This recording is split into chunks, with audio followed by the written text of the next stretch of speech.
Saudara-saudari yang terkasih, kita sudah sampai ke hari Sabtu dalam pekan pertama Prapaskah, dan bacaan-bacaan hari ini, terutama Injil, sangat menantang kita.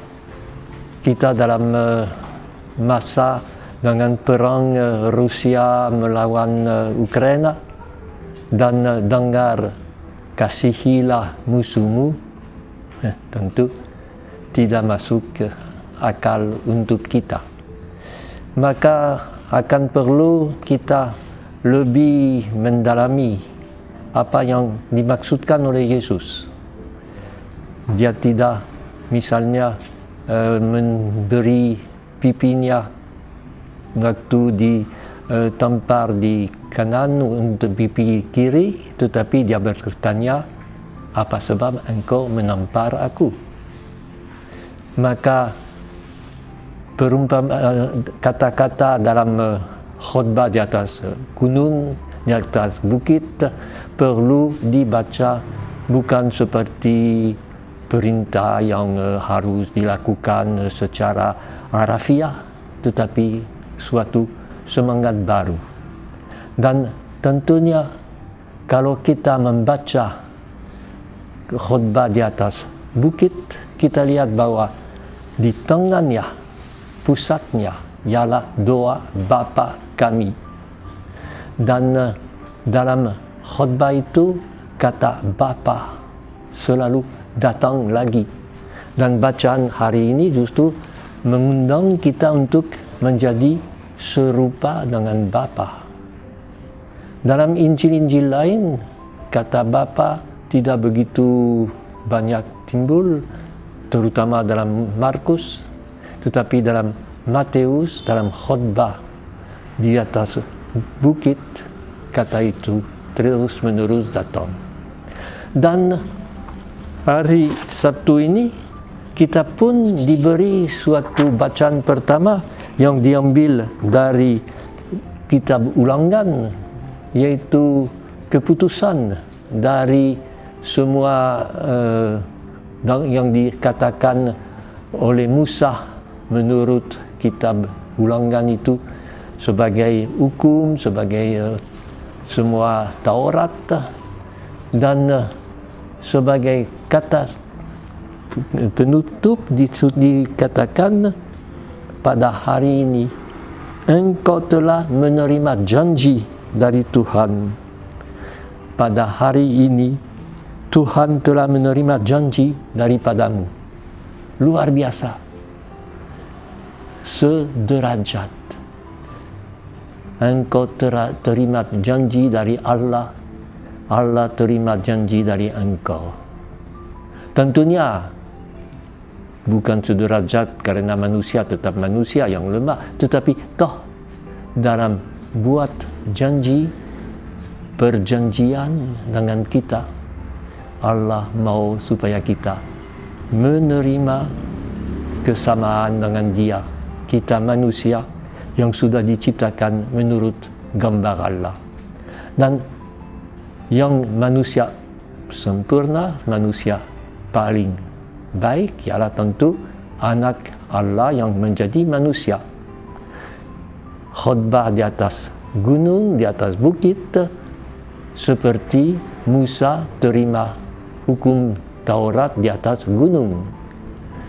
Dan dalam hal ini Yesus berkata, leluhurmu mendengar, yaitu waktu Musa di atas gunung, saya sekarang berkata. Bukan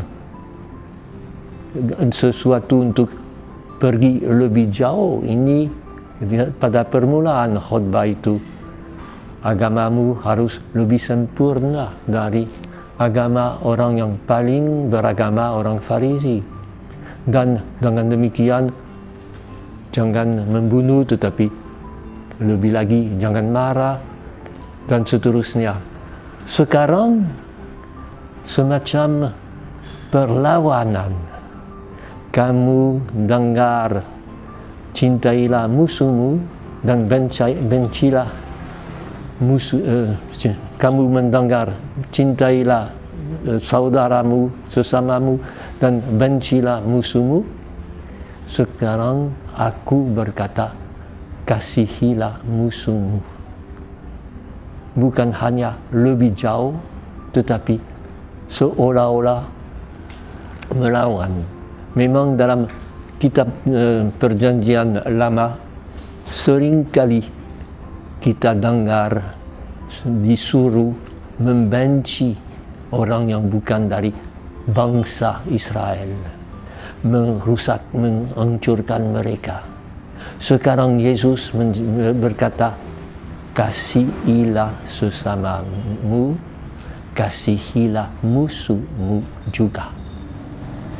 Dan dengan demikian kita diundang oleh Yesus yang Musa baru, oleh Yesus yang di atas gunung seperti Musa. Kita dengar siapa Allah, Bapa kita. Bapa yang tak pernah merasa kecewa dengan ketidakadilan kita, tetapi tetap mengasihi, tetap mau mendekati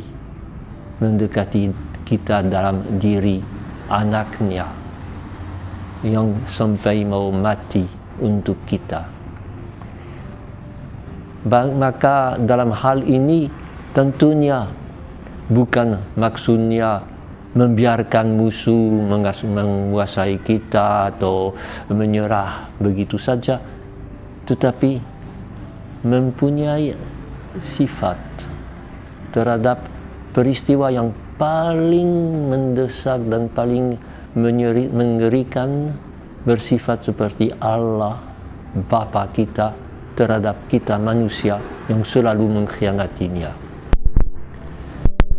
Bapa mengasihi kita tanpa batas, memberi hujan kepada orang yang ikut Taurat dan kepada orang yang tidak. Kita tahu Bapa itu yang tunggu di depan pintunya pulangnya anak yang nakal. Bapa yang pergi mengundang anak sulungnya begitu bangga dan begitu sombong supaya dia juga mau menerima adiknya yang nakal. Bapa yang seperti dalam perumpamaan di mana orang yang punya utang yang tidak bisa dibereskan menghapus utang itu. Ini yang inti dari Injil hari ini. Suatu janji antara Allah sebagai Bapa dan kita. Hari ini kamu mendapat janji dari Allah. Hari ini Allah mendapat janji darimu. Kata bacaan pertama, hari ini jangan hanya mengasihi orang yang membalas kasihmu. Jangan hanya mau salam kepada orang yang sebangsa, seagamamu, tetapi tanpa mengharapkan balasan. Karena bukan strategi untuk melunakkan sifat musuh, tetapi sebagai sesuatu yang sungguh-sungguh Allah tahu dan selalu mengalami ketidakadilan kita, bahwa kita selalu jatuh lagi dalam dosa, tetapi Dia tetap mengasihi kita sebagai seorang Bapa. Hal ini tentunya harus dilaksanakan dengan bijaksana.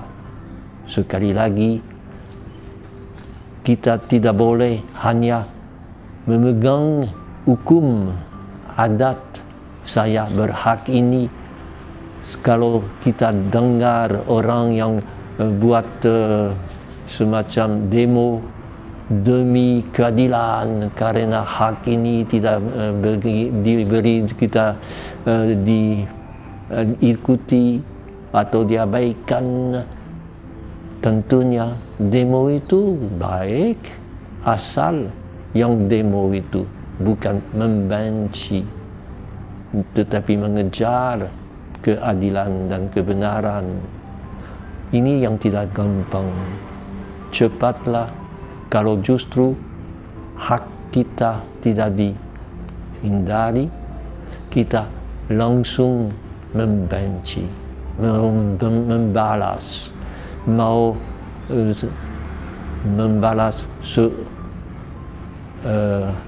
derajat